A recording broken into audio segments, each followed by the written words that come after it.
급한가 본데. 그런데 이제 오늘 본문은 좀 슬픈 내용입니다. 우리가 마태복음 계속 보고 있는데 마태복음 27장 우리가 지난번에 한번 읽긴 했지만 이 부분을 다시 한번 읽어보고 좀 생각해보는 시간 가졌으면 좋겠습니다. 마태복음 27장 27절부터요. 다 끝까지 다 읽었으면 좋겠는데 빨리 끝내라고 빨리 끝내기를 자꾸 기대해서 56절까지만 읽어보겠습니다. 56절까지 교독하겠습니다. 이에 총독의 군병들이 예수를 데리고 관정 안으로 들어가서 온 군대를 그에게로 모으고 그의 옷을 벗기고 홍보를 입히며 가시관을 엮어 그 머리에 씌우고 갈대를 그 오른손에 들고 그 앞에서 무릎을 꿇고 희롱하여 이르되 유대인의 왕이여 평안할지어다 하며 그에게 침뱉고 갈대를 빼앗아 그의 머리를 씻어라. 희롱을 다한 후 홍포를 벗기고 도로 그의 옷을 입혀 십자가에 못 박으려고 끌고 나가니라. 나다가 시몬이나 불행의 사람을 만나에 그에게 예수의 십자가를 억지로 씌워가게 하였더라. 골고다 즉 해굴의 곳이라는 곳에 이르러 쓸개 탄 소주를 예수께서 마시게 하려 했더니 예수께서 먹고 마시게 아니하시더라. 그들이 예수를 십자가에 못 박은 후에 그 옷을 제비 뽑아 나누고 거기 앉아 지키더라. 그 머리 위에 이는 유대인의 왕 예수라 쓴 죄패를 붙였더라. 이때 예수와 함께 강도들이 십자가에 못 박히니 하나는 우편에 하나는 좌편에 있더라. 지나가는 자들은 자기 머리를 흔들며 예수를 모욕하여 이르되 성전을 열고 사흘을 짓느냐여 내가 만약에 하나님의 아들이거든 자기를 구원하고 십자가에서 내려오라 하며 그와 같이 대제사장들도 서기관들과 장로들과 함께 희롱하여 이르되 그가 남은 구원할 수되 자기는 구원할 수 없도다. 그가 이스라엘의 왕이로다. 지금 십자가에서 내려올지어다. 그리하면 우리가 믿겠노라.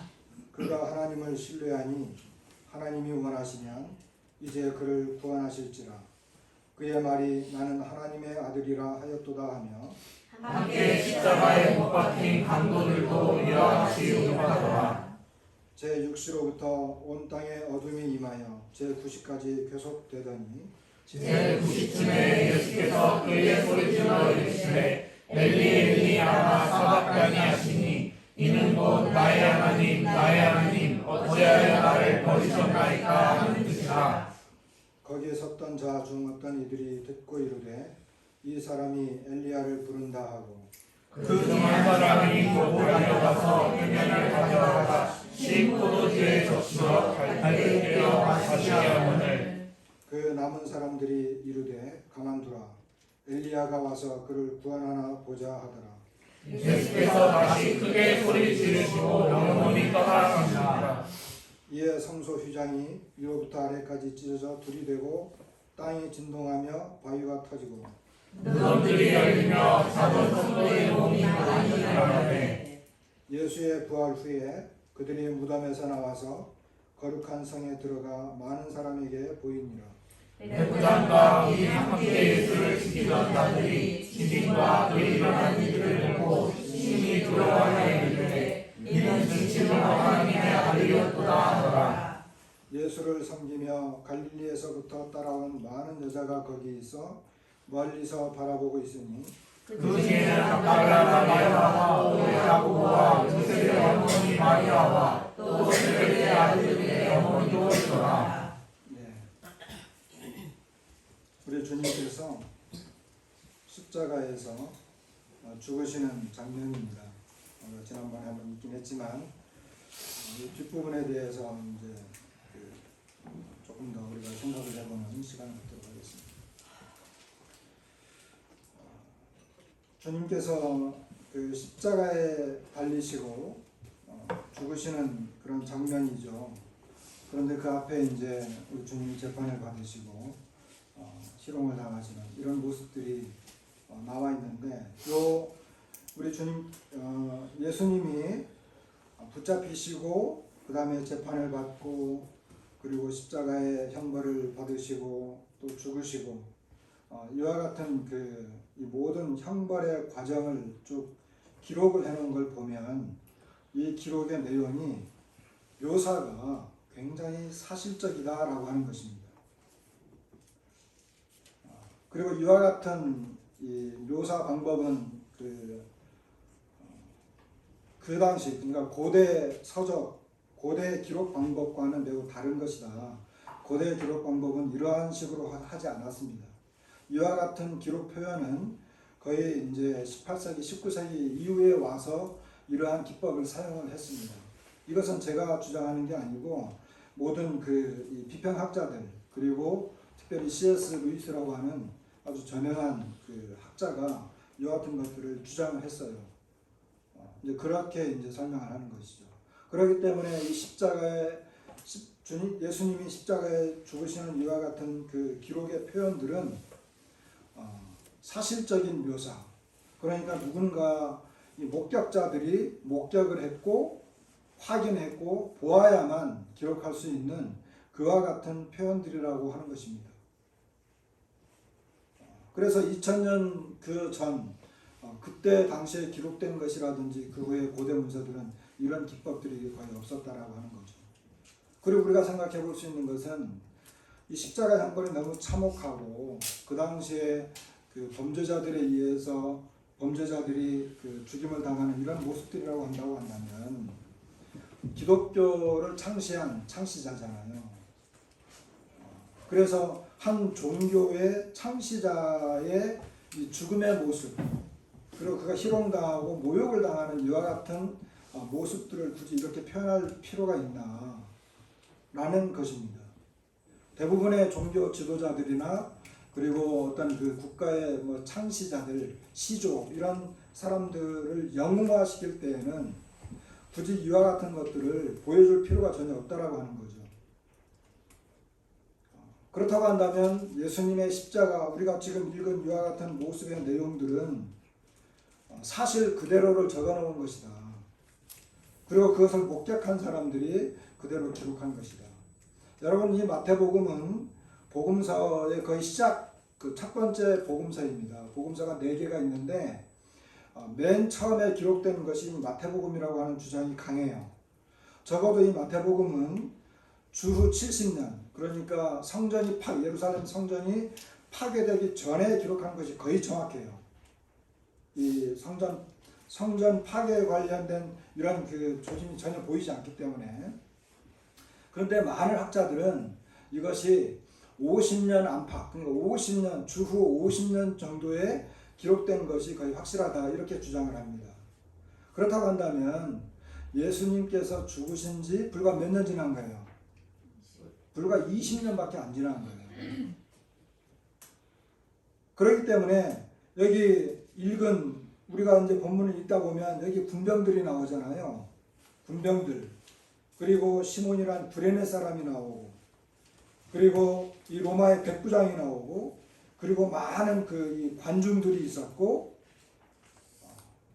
이 수많은 사람들이 주후 이 사건이 벌어진 지 20년 정도밖에 지나지 않았기 때문에 여기에 굉장히 많은 사람들이 살았었다는 것입니다. 존재했었다는 것입니다. 그 사람들 중에 이 마태복음을 본 사람들이, 그리고 마태복음을 들은 사람들이, 이 기록의 내용들을 보거나 듣거나 한 사람들이 굉장히 많았다.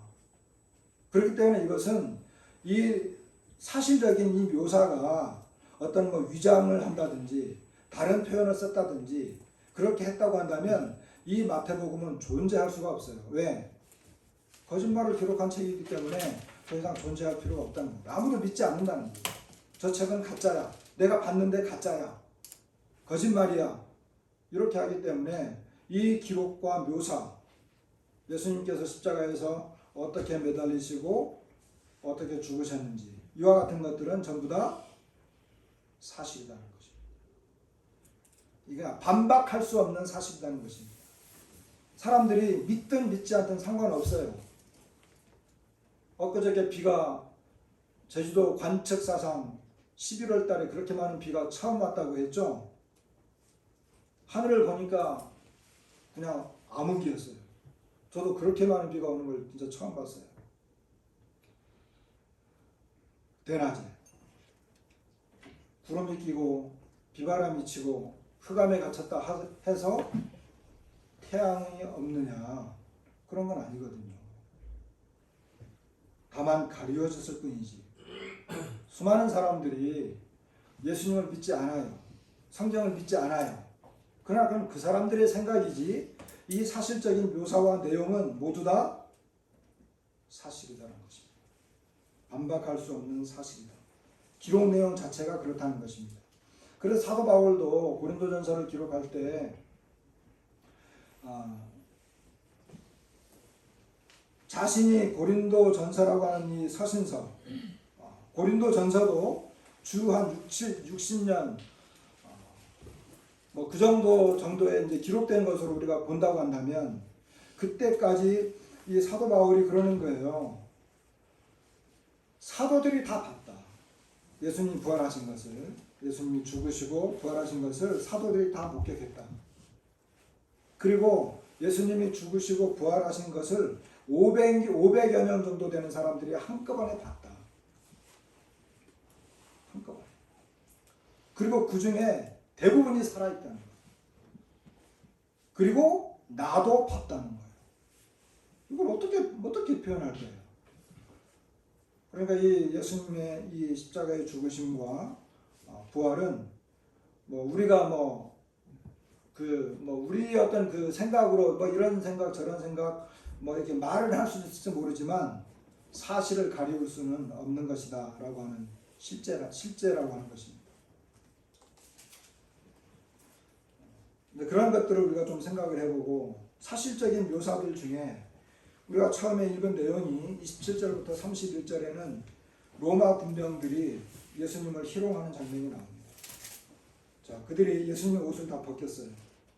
그리고 홍포를 입혔고 가시관으로 관을 씌워서 머리에 씌웠습니다. 그리고 갈대를 그 오른손에 들렸습니다. 그러면서 유대인의 왕이여, 이렇게 희롱을 합니다. 홍포를 입혔다라고 하는 것은 이 고관 대작들 그리고 왕들이 이 붉은색 옷을 입었어요. 그 당시에 왕들이 입는 옷입니다. 그리고 가시관을 머리에 씌웠죠. 이것은 뭐예요? 왕관을 대신한 거죠.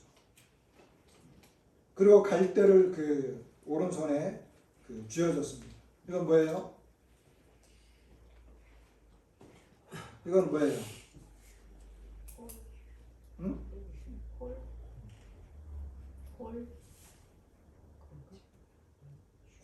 홀이라고도 하고 또 응? 규가 뭐예요?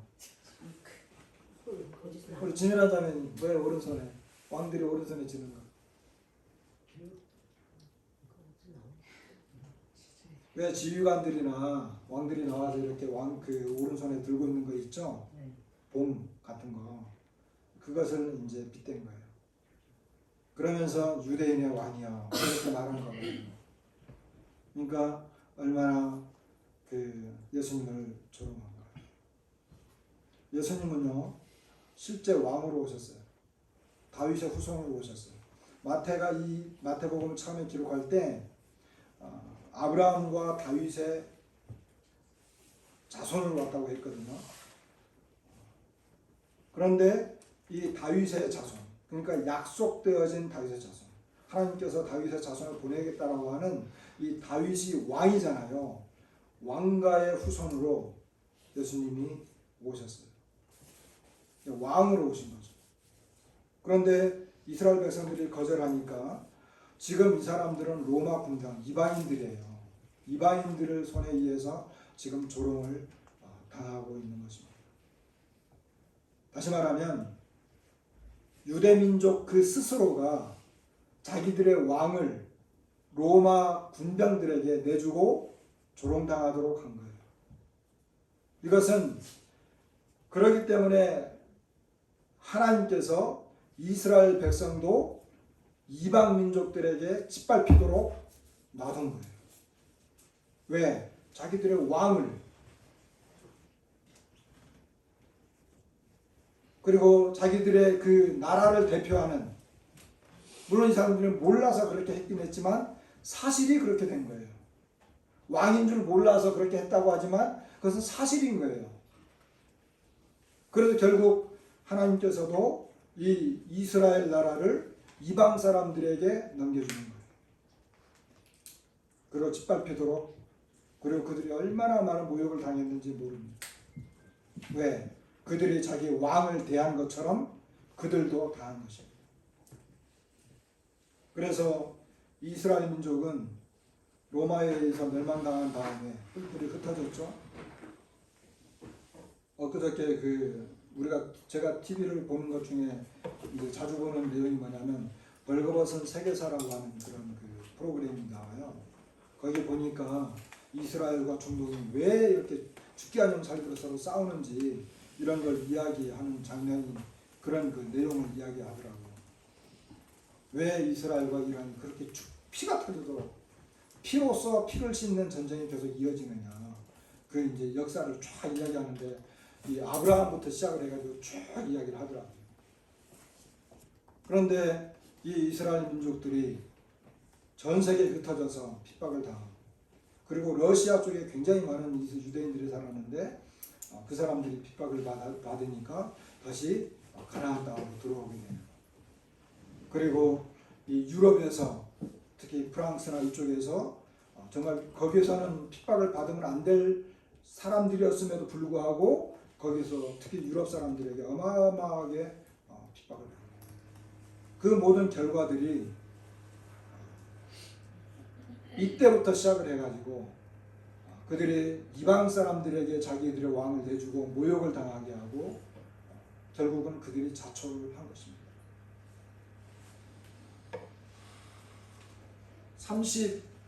32절부터 44절까지 내용을 쭉 보니까 우리 주님 예수님이 이제 그 십자가를 지고 나가다가 여기 그 32절에 시몬이란 구레네 사람을 만났다 그랬거든요. 근데 마가복음 15장에 보면 알렉산더와 루포의 아버지라고 기록을 해놔요. 이 시몬이 누구냐? 마가는 요 내용을 더 정확하게 기록을 하죠. 알렉산더와 루포의 아버지다. 그러니까 마가가 이 복음서를 기록할 때에는 더 구체적으로 요 사람을 언급을 한 거예요. 예수님께서 십자가를 지고 가다가 로마 군병들이 그 예루살렘에서 이렇게 지나가고 있는 그 시몬이라고 하는 사람을 붙잡아가지고 억지로 강제로 십자가를 지도록 했어요. 근데 나중에 이 사건을 다시 기록할 때 마태는 여기서 이렇게 기록했지만 마가는 알렉산더와 루포의 아버지다. 근데 로마서 16장에 보면은 루포라고 하는 이름이 언급이 돼요. 그 사람인지는 정확히 모르지만 많은 학자들은 그 사람이 그 사람이다 이야기를 해요. 그렇다고 한다면 이 구레네 사람 시몬 그리고 그의 아들들이 알렉산더와 루포는 그 후에 예수님을 믿었다는 거예요. 그러니까 그 사람들의 이름이 사도들에 의해서 기록이 되어졌고 남아있었고 그 주변의 사람들이 다 알고 있었던 거예요. 그래서 이 구레네 사람 시몬이라고 하는 이 사람이 강제로 예수님의 십자가를 지고 대신 올라가고 그리고 나중에 그분이 누군지를 알게 된 거예요. 내가 그때 십자가를 지고 갔는데 그분이 바로 메시아였어. 그리고 그 사건을 이야기하면서 아들들에게도 이야기했겠죠. 결국 아버지와 그 아들들이 다 예수님을 믿게 된 것입니다.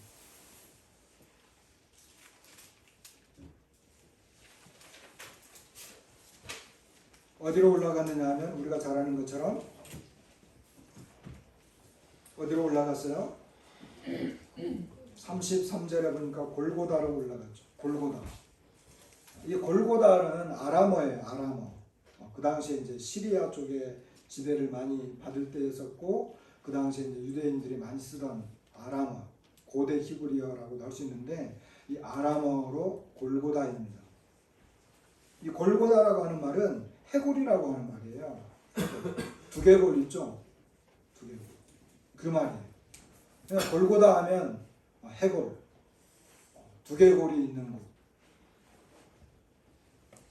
왜 그러냐면 여기에서 굉장히 많은 이 사형수들에 의해서 죽임을 당했어요.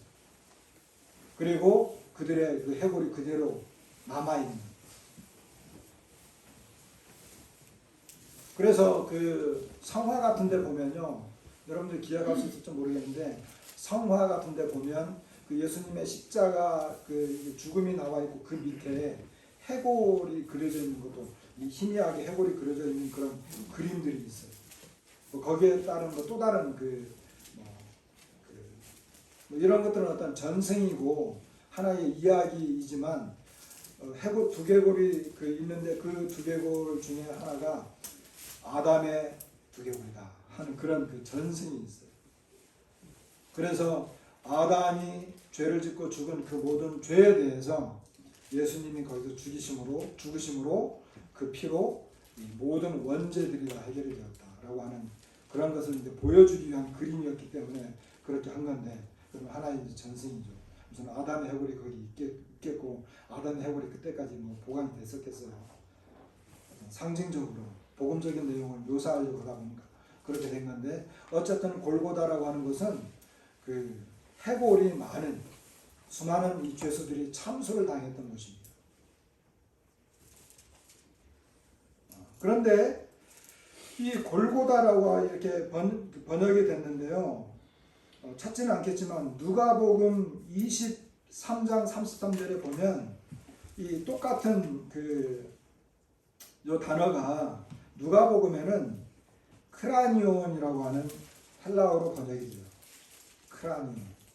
크라니온이라고 하는 헬라어로 이렇게 번역이 되어진 걸 보게 돼요. 그러니까 여기는 골고다라고 이렇게 번역이 됐지만 누가복음에는 크라니온이라고 하는 헬라어로 이렇게 써졌어요. 그런데 이 크라니온이라고 하는 이 단어를 중세 때에는 성경이 이제 라틴어로 기록이 됐거든요. 라틴어로 기록하면서 이것이 뭘로 바뀌느냐 하면 칼바리아라고 하는 단어로 바뀌어요. 이건 칼바리아라고 하는 단어는 라틴어예요. 불가타 성경이라고 하는 거기에도 이제 기록이 됐고, 그래서 이 칼바리아라고 하는 이 라틴어로 이렇게 또 번역이 된 걸 보게 됩니다. 그리고 이 칼바리아라고 하는 이 단어를 캘버리, 이것은 이제 두의 랭스 성경이라고 하는 것과 우리가 잘 알고 있는 킹제임스 성경, 거기에는 이 캘버리로 이렇게 또 영역 번역되어진 것을 보게 됩니다. 캘버리 어디죠? 우리말 성경으로 번역하면, 우리말 성경이 아니고 우리말로 번역하면 갈보리입니다. 근데 우리말 성경에는 이 갈보리라고 하는 갈보리가 나와요, 안 나와요?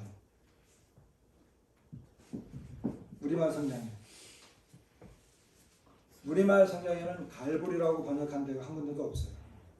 근데 킹제임스 성경에는 누가복음 23장 33절에 보면 거기는 영어로 캘버리, 갈보리죠. 그렇게 기록이 되었어요. 킹제임스 성경에만 그렇게 기록이 되어 있어요. 그래서 아까도 우리가 이제 찬양 불렀잖아요. 갈보리산 위에 찬양이 있죠. 갈보리산 위에, 갈보리 동산 이렇게 하잖아요. 그게 이제 곧 다시 말하면 골고다입니다. 근데 우리 성경에는 없는데 이제 킹제임스 번역에 그것이 이제 칼보리로 이렇게 번역이 되었고, 또 찬송도 이제 그렇게 나왔는데 해골이라고 하는 것이죠.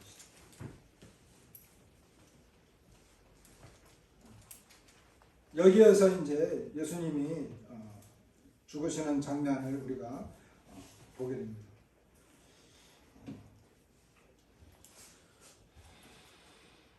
예수님이 십자가에 매달리셨고 37절에 보면 유대인의 왕 예수라 쓴 죄패가 붙였습니다. 그러니까 십자가 위에 이 죄패가 붙었는데 거기에 유대인의 왕 예수 이렇게 붙었다. 아까 로마 군병들이 유대인의 왕이여 하면서 희롱할 때 홍포를 입히고 가시멜류관을 씌우고 갈대를 손에 쥐어주고 그 갈대를 도로 뺏어가지고 머리를 막 치면서 예수님을 조롱했죠. 그리고 십자가에 죽었을 때는 유대인의 왕 예수라고 쓴 죄패가 붙었습니다.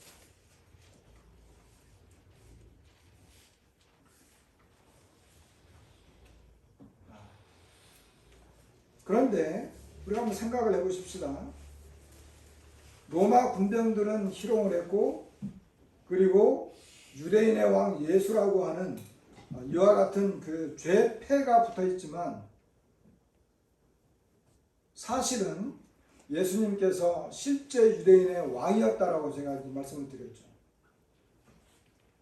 그리고 나중에 예수님께서 부활하시고 난 다음에 실제로 사도들은 그리고 많은 그리스도인들은 예수님을 왕으로 섬겼습니다.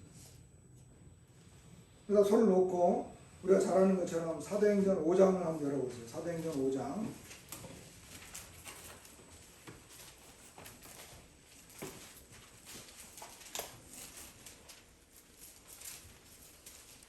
사도행전 그 5장에는 이 사도들이 대제사장들과 이 사두개인 그리고 이 공회 회원들 이런 사람들에게 그 강력하게 예수님에 대해서 이제 그 증거하는 것을 보게 됩니다.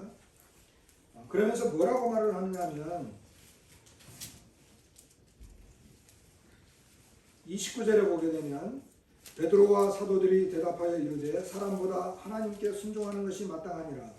너희가 나무에 달아 죽인 예수를 우리 조상의 하나님이 살리시고 이스라엘에게 회개함과 죄사함을 주시려고 그를 오른손으로 높이사 임금과 구주로 삼으셨느니라.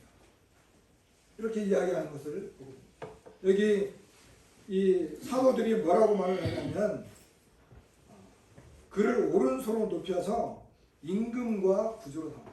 왕과 구주로 삼았다. 너희들이 조롱하고 그냥 그렇게 십자가에 내주어서 죽게 한 그 예수가 바로 하나님은 그를 왕으로 삼으셨다.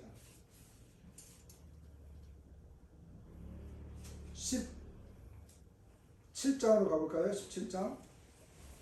17장은 이제 그 이방인들에게 전파하기 위해서 그 사도 바울이 데살로니가까지 갔을 때입니다. 17장 데살로니가에서 막 복음을 전하는데 반대자들이 나왔어요. 그러면서 하는 말이 7절에 보시면 야손이 그들을 맞아들였도다. 그러니까 야손이 이제 사도 바울 일행을 맞아들였다는 거거든요. 이 사람들이 다 가이사의 명을 거역하여 말하되 다른 임금 곧 예수라 하는 이가 있다. 이렇게 이야기해요. 그러니까 이 사도들이 나가서 복음을 전할 때 예수님을 왕으로 소개했다는 것입니다. 예수님을 임금으로 소개했다는 거예요. 그냥 우리가 따르고 순종하고 섬겨야 될 그 왕이 있는데 그분이 바로 예수다. 이것은 하나님 나라와 관련된 것인데 하나님 나라를 전파하면서 왕이 그럼 누구냐? 그 나라의 왕이 누구냐? 바로 예수 그리스도다라고 하는 것을 말할 수밖에 없었는데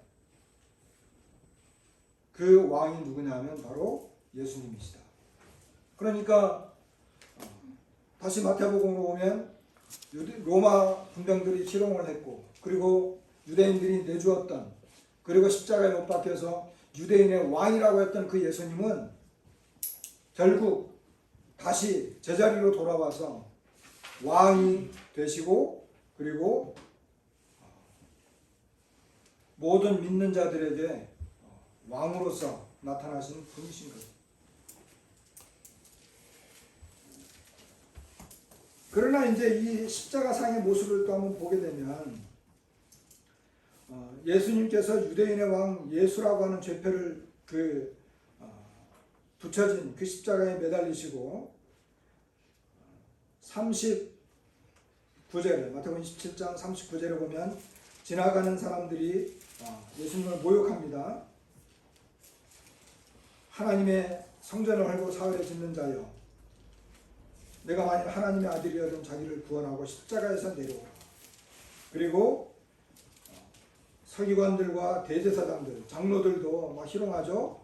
남은 구원하였는데 자기는 구원하지 못한다. 그가 이스라엘의 왕이다. 지금 십자가에서 내려와라. 우리가 믿겠다. 하나님을 신뢰하니 하나님이 원하시면 이제 그를 구원하실지라. 그의 말이 나는 하나님의 아들이라 하였도다. 하나님의 아들이거든 자기를 구원하고 내려와라. 하나님의 아들이라고 한다면 십자가에서 지금 내려와라. 그러면 우리가 믿겠다. 이렇게 조롱하는 것을 보게 됩니다.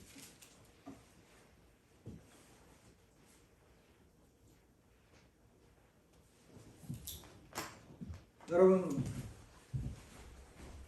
진짜 구원이 뭘까요? 진짜 구원. 이 사람들은 예수님이 야 너가 한번 구원해봐라. 너 스스로 구원해봐라. 남들도 구원하지 않았냐. 너가 구원자라네. 그럼 너가 한번 너를 구원해봐. 그럼 우리가 믿을게.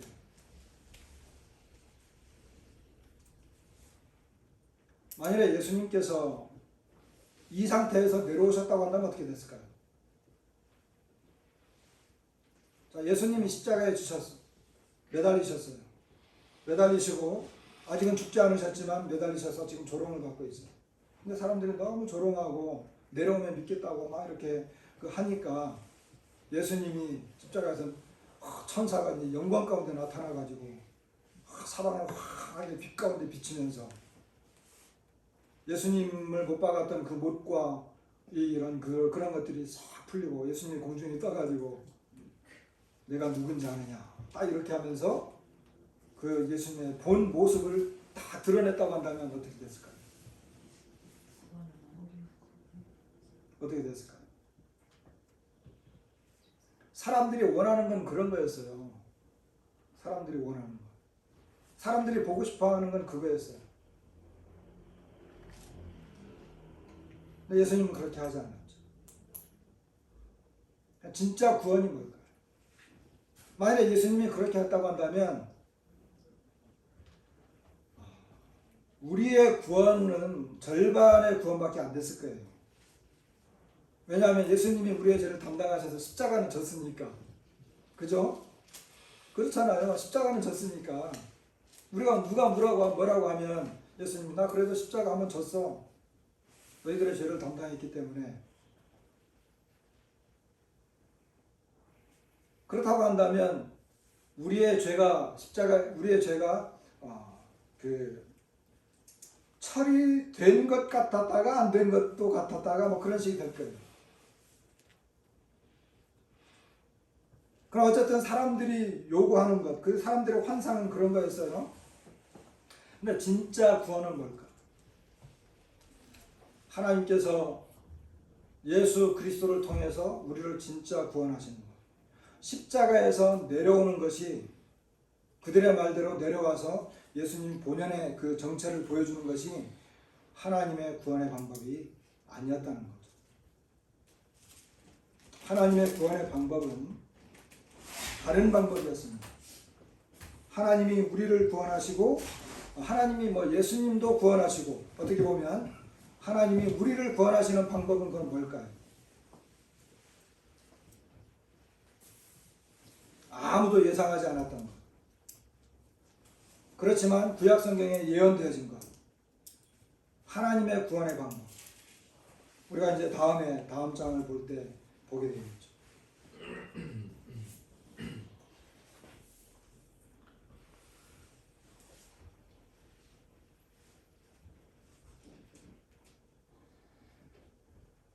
그 예전에 이제 제가 어렸을 때 그 아주 재밌게 봤던 책이 있는데 그게 무슨 책이냐면 초한지라고 하는 책이에요. 뭐 보신 적이 있으실 텐데 제가 봤던 그 책 제목은 한초 군단이라고 하는 책이에요. 아주 재미있고 또 이제 뭐 한 번씩 그런 내용들이 나오면 아주 재밌어하는 그런 책인데 그 한나라 한 시조 그 왕 이름이 별로 마음에 안 들어가지고 한나라를 세운 그 한고조죠. 그 왕을 도와가지고 이제 그 제국을 건설하는 그와 같은 그 장면 중에 한 사람이 나오는데 이 입지전적인 인물이에요. 누구냐 하면 바로 대장군이었던 한신이에요. 한신. 들어봤죠? 네. 한신이라고 하는 이런 그 대장군이 있어요. 그런데 이 한신은 젊었을 때 야망이 있었어요. 그는 야망이 있어서 그 굉장한 포부를 갖고 있었는데 그래서 이제 그 늘 칼을 아주 그 조상 때부터 물려온 그 아주 멋진 그 칼을 늘 차고 다녔어요.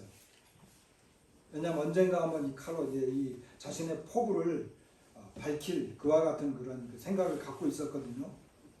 그런데 이제 뭐 가난하고 힘도 없으니까 아주 조그마한 어떤 그런 그 부대 밑에 가서 이제 빌부터 살고 막 그랬어요. 그런데 하루는 이 불량배들이 이 저작거리는 불량배들이 한신을 조롱을 합니다.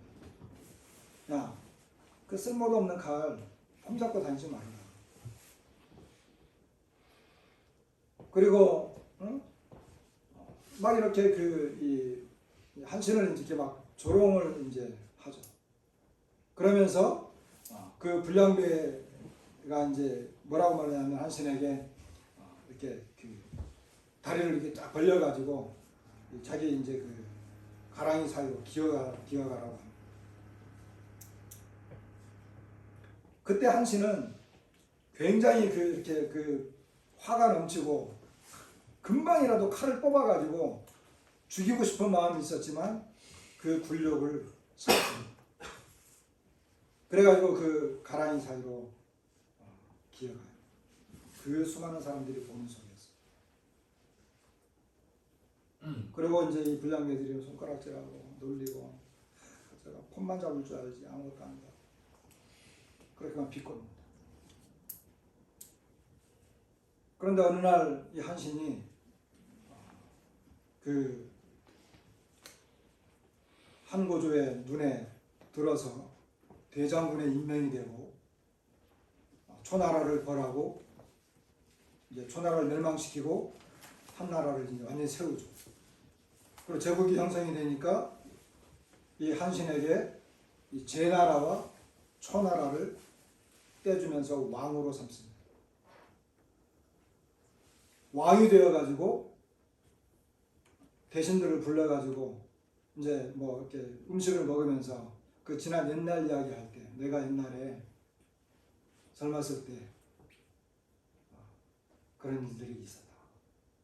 그때 만일에 내가 칼을 빼가지고 그 불량배를 찔러 죽이고 그 동료들을 다 죽였으면 지금의 내가 존재할까? 아마 그때 그렇게 했다고 한다면 나는 살인자로 찍혀가지고 도망다니는 범죄자 신세가 되었을 거다. 근데 그때 그 굴욕을 참고 내가 견디었기 때문에 오늘의 왕이 되었다. 이런 이야기. 여기서 나온 그 고사성어가 있는데 그게 과하지욕이라고 하는 고사성어.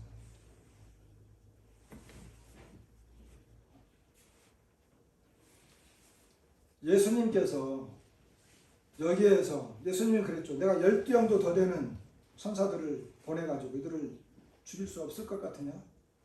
그렇게 한다면 나에 대해서 기록되어진 이 성경이 어떻게 이루어지겠냐? 예수님은 그 모욕을 참으시고 십자가의 그 굴욕과 죽음을 감수했습니다.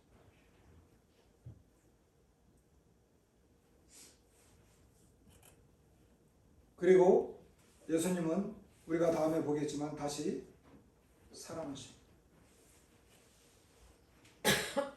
그러니까 진짜 구원은 십자가에서 내려오는 것이 진짜 구원이 아니에요.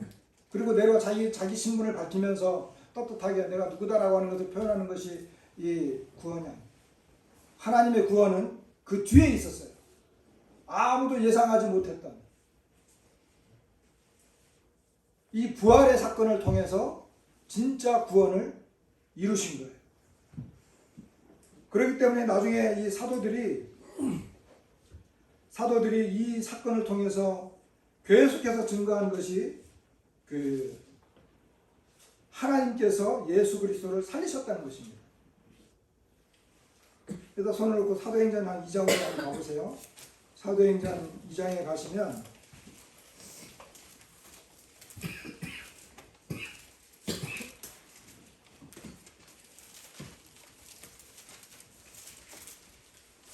사도행전 2장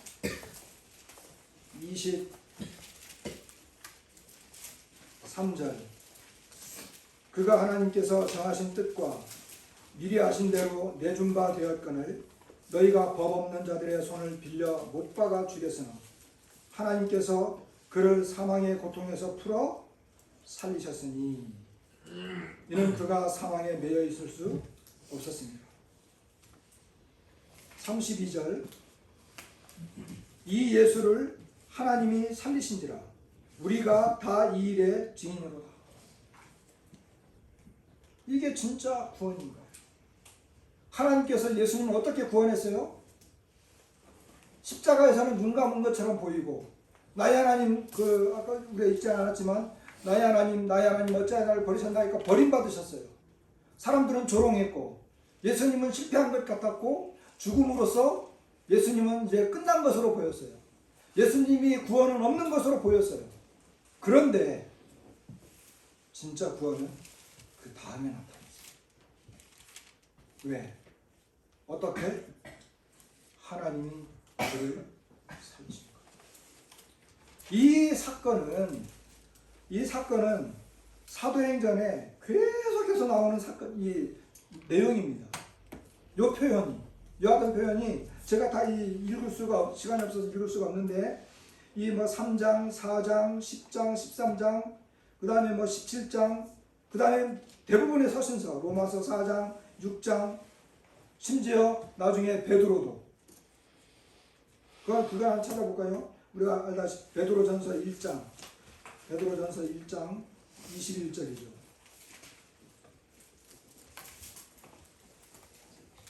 21절에 보면 너희는 그를 죽은 자 가운데서 살리시고 영광을 주신 하나님을 그리스도로 말미암아 믿는 자니 너희 믿음과 소망이 하나님께 있게 하느니라.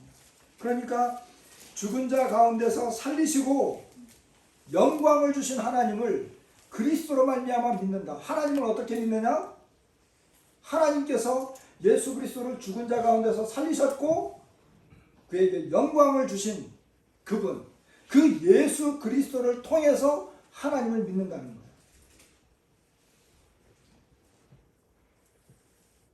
이게 진짜 구원인 것입니다. 하나님께서 십자가에서 예수님을 그냥 끄집어 내리는 것이 구원이 아니라 하나님의 구원의 방법은 예수님을 죽은 자 가운데서 다시 살려내는 것으로 구원하신 것입니다. 다시 마태복음으로 오시면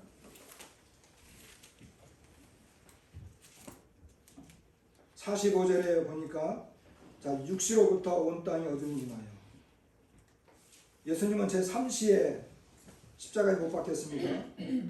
그러니까 9시쯤에 주님이 운명하셨으니까 6시간 동안 매달리신 거예요. 엘리 엘리 라마 사박다니 나의 하나님 어찌하여 나를 버리셨나이까. 그 다음에 50절에 예수께서 다시 크게 소리 지르시고 영원히 떠나시니라. 그랬더니 어떤 일이 벌어졌느냐면 성소 휘장이 위로부터 아래까지 찢어졌다. 둘이 되었고 땅이 진동했다. 바위가 터졌다. 무덤들이 열렸다. 자던 성도의 몸이 많이 일어났다. 그리고 백부장도 그리고 예수님을 지키던 사람들도 두려워하면서 이분은 진짜 진실로 하나님의 아들이었다, 이렇게 고백합니다. 예수님이 운명하시자마자 놀라운 일들이 벌어진 거예요. 이걸 다 설명하기는 어려운데 간단하게 말씀을 드리면 성소의 휘장이 위로부터 쫙 찢어졌어요. 히브리서 10장에 보면은 휘장은 곧 저의 육체니라. 우리가 하나님의 성소로 들어가는 새롭고 살 길이 열렸는데 휘장은 곧 저의 육체니라는 말씀이 있거든요. 그런데 이 내용을 보면 하나님께서 성소의 휘장을 찢었다고 하는 것은 하나님께서 이 성전에 대한 하나님의 심판이 이루어진 거예요. 진짜 성전이 나타났는데 그 진짜 성전이 죽으심으로 그 건물에 불과하고 이 눈에 보이는 하나의 돌덩이에 불과한 하나님께로 나아가는 그 길을 막고 있었던 그 휘장을 찢으심으로 하나님은 그 돌덩이에 불과한 성전을 심판하시고 이제 진짜 성전이 나타났다. 그리고 그 진짜 성전이 누구든지 하나님께로 나아갈 수 있는 길이 열린 것이다. 그런 의미에서 이 성소 휘장이 찢어졌는데 왜 굳이 이와 같은 내용을 여기에다 표현을 해놓느냐, 그런 의미가 있기 때문에 그런 것입니다. 그리고 지진이 막 일어났죠. 성도들이 막 부활했습니다. 예수님이 부활한 다음에 이 사람들이 예루살렘 안에 들어가가지고 사람들이 막 보였어요. 이것은 하나님께서 구약 성도들에게 부활에 대한 약속을 이미 하셨는데 그와 같은 것들에 대한 그 약속과 전조들이 여기에서 나타난 거예요. 왜 그렇게 했느냐 하면 예수님이 죽으시고 부활하자마자 이와 같은 것들을 확증하기 위해서 이런 일들이 벌어진 것으로 보이는 거죠. 그런데 우리가 여기에서 굉장히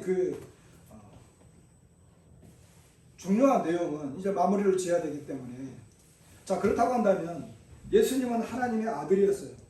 메시아였습니다. 그리스도였죠. 그분은 빌라도가 이야기했어요. 나는 이 사람에게서 죄를 찾을 수 없다. 물에다 손을 씻고 이 피에 대해서 나는 깨끗하다. 그 어떠한 것도 예수님을 죄로 책잡지 못했습니다. 그렇다고 한다면 하나님의 아들이라고 주장했던 이분이 왜 십자가에서 죽으셔야 했습니까? 그리스도가 왜 이렇게 죽으셔야 했습니까? 그분이 정말 그리스도이고 하나님의 아들이라고 한다면 이렇게 죽으면 안 되잖아요. 그럼 왜 이렇게 죽으셨을까요? 수많은 사람들이 하나님을 이야기할 때, 특별히 하나님의 사랑과 용서를 이야기할 때 세상 사람들이 오해하는 게 있어요. 그건 뭐냐 하면, 아니, 하나님이 지옥을 만들어놨다고 그러고, 그리고 하나님은 사랑이라고 하는데, 용서하시는 분이라고 그러는데, 사람들을 정말 사랑한다고 한다면 그냥 용서해주고 사랑하시면 되지. 그냥 용서해주면 되잖아. 다 용서해줘버리고 지옥을 없애버리면 되잖아. 그렇잖아요. 사람들이 생각하고 있는 이 용서의 개념이, 그리고 하나님의 어떤 용서와 사랑의 개념을 그런 식으로 생각을 해요.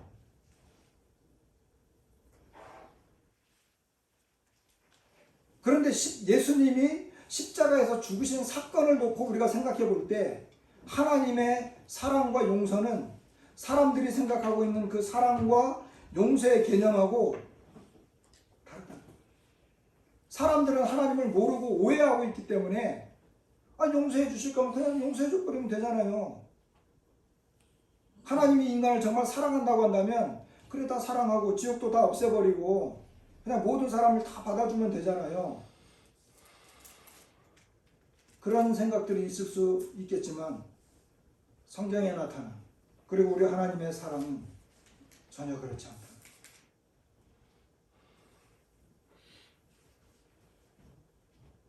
지난 시간에도 이 내용을 잠깐 언급을 했지만 죄가 없으신 하나님의 아드님이 십자가에서 죽으실 수밖에 없었던 것.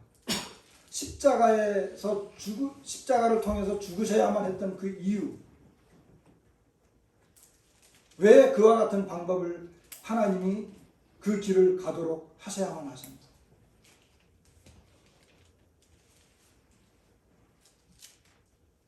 우리가 보통 이런 생각을 할 수 있어요. 성경에 나타난 이 하나님의 용서의 개념은 하나님은 그냥 죄를 어떤 것으로 해버릴게. 그냥 죄를 그냥 싹 다 간과해버리면 되지 뭐. 죄를 짓지 않은 것으로 해버리지. 그리고 다 묻어둬 버리지. 이런 개념이 아니에요. 왜냐하면 죄는 죄예요. 죄는 죄예요. 그렇기 때문에 이 죄는 반드시 처리되어야 된다는 거예요. 그리고 우리가 좀 객관적으로 생각을 해보십시다. 자, 어떤 사람이 죄를 지었고 다른 사람에게 해를 끼쳤어요. 근데 그 사람은 굉장히 인격이 높고 사랑이 많은 사람이에요. 아무 말도 하지 않고 저 사람은 사랑이 많고 인격이 높은 사람이니까 나를 용서해 줄 거야. 저 사람은 나를 사랑으로 대해 줄 거야. 이게 합리적일까요? 어떻게 생각하세요? 나는 그 사람에게 해서는 안 될 무지막지한 해를 입혔는데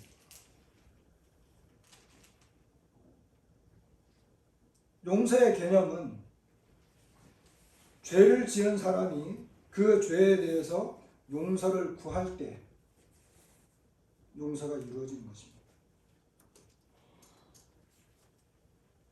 그 죄에 대한 대가가 치루어졌을 때 비로소 용서가 이루어지는 것입니다. 이게 성경적입니다. 성경은 그렇게 가르치고 있습니다. 저와 여러분들이 지은 죄에 대한 그 죄의 값은, 죄에 대한 대가는 반드시 치러져야 돼요. 그리고 우리는 그 죄에 대해서 우리는 용서를 구해야 되고 상대방에게 은혜를 구해야 되는 그런 입장에 있는 거예요.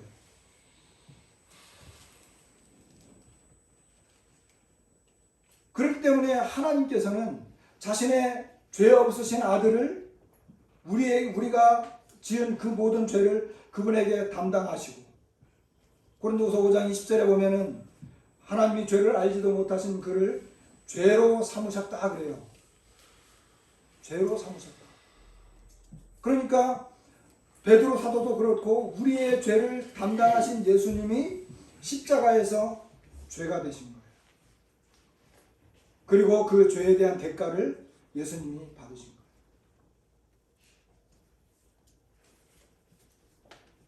그렇기 때문에 죄는 죄로서 처리되어야 되고, 우리는 그 죄를 지은 것에 대해서 하나님 앞에 가서 하나님 앞에 은혜를 구해야 되는 것입니다. 제가 죄인입니다. 제가 하나님 앞에 범죄했습니다. 이렇게 내가 하나님 앞에 나아가는 것입니다. 용서를 구해야 되는 것입니다. 회개라고 하는 것은 하나님께로 돌아와서 거룩한 삶을 살고 그분의 뜻을 따라 살아가는 것이라고도 보통 말을 하지만, 회개의 또 다른 이면에는 자기가 지은 죄에 대해서 하나님 앞에 고백하는 것입니다.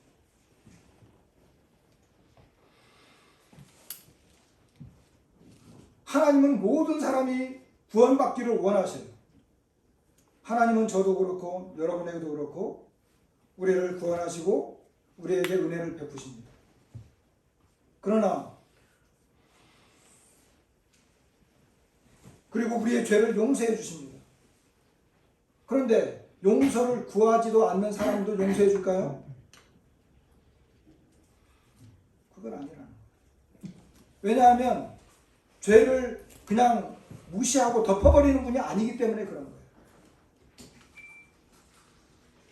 그래서 십자가는 예수 그리스도께서, 그분은 죄가 없으시지만 우리의 죄를 담당하시고 죄에 대한 모든 대가를 지불하셨습니다. 그 죄의 형벌을 예수님이 대신 받으신 것입니다. 그래서 우리가 십자가를 통해서 하나님 앞에 나아갈 때 내 죄가 이렇게 컸습니다. 하나님, 저는 죄인입니다. 그럼에도 불구하고 예수님께서 그 죄의 형벌을 받으신 것으로 그렇게 나를 용서해 주시니 감사합니다. 그런 의미로 십자가가 우리에게 주어진 것입니다.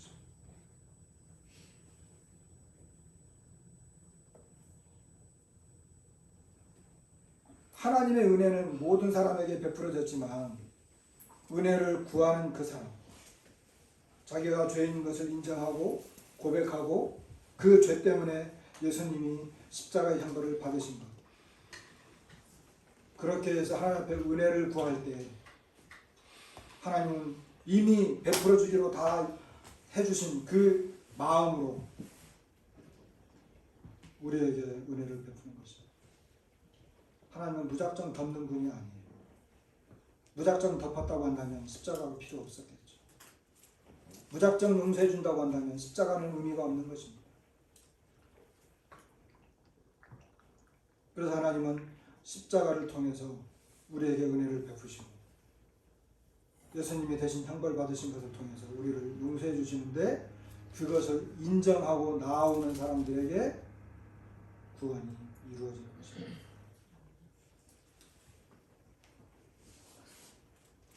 이제 이와 같은 내용들이 이제 다음에는 그 예수님이 부활하잖아요.